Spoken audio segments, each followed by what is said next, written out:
What can the Chinese do to Taiwan, given that the government in Taiwan did not want to appear as if it was inviting Nancy Pelosi to visit, yet when she was there, she did receive an official platform where she spoke on the issues affecting the relationship with China. In fact, now Taiwan has said it's suffering a blockade from the Chinese.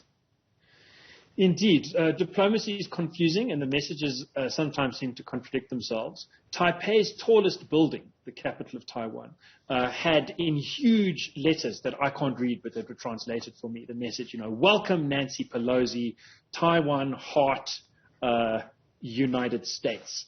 So that message was super clear. But of course the question about who had been invited or whose initiative was being taken was a challenging one. The issue of the blockade is quite serious. It casts my mind all the way back to the Cuban Missile Crisis, where the two foremost nuclear powers in the world at the time, the Soviet Union and the US, really came to the brink of global annihilation, of literally every single person being killed in a thermonuclear exchange because of an attempt to blockade, a successful attempt to blockade Cuba. In that instance, it was the Americans doing it. In this instance, the Chinese seem intent on blockading Taiwan in order to punish it for welcoming Nancy Pelosi. It's not clear that can't be negotiated away. There have been issues before. I think most comically, in a sense, there was a petty blockade of pineapples that become very poisonous, which was important because the Taiwanese agricultural sector is almost entirely based in pineapples. It's a small place. Anyway, so then they launched a Taiwanese freedom pineapple campaign to export their pineapples to other countries.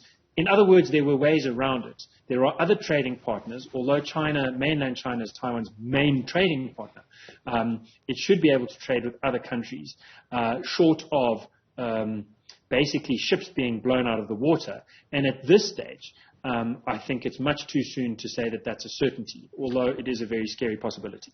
On that very point, Gabriel, one of the issues that Nancy Pelosi was stressing ahead of that visit to Taiwan was that trade and the rest of it cannot be placed above human rights. But as history will teach you, when you look at the various conflicts and the oppression and the suffering of many communities around the world, that's not often the case, is it? Even when you look, shall we say, at the conduct of countries that pride themselves on being pro-democracy and the rights of all.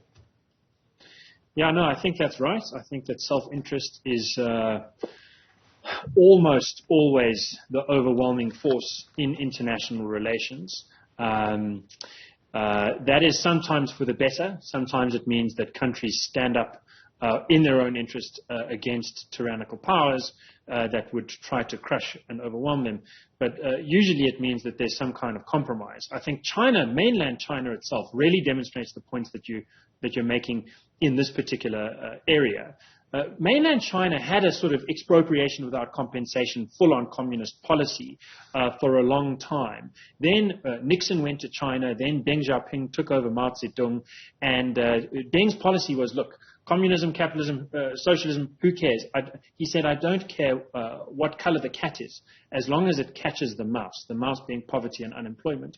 And China saw in the late 70s, early 80s, a turn towards private property, to standing for private property. According to Thomas Piketty, that meant that over the next 3 decades, the private ownership of households went from 50% to almost 100%, and the private ownership of businesses went from 0% to almost 50%. So there's a huge privatization, and with that came a huge increase in wealth. 400 million people lifted out of poverty, so that's good.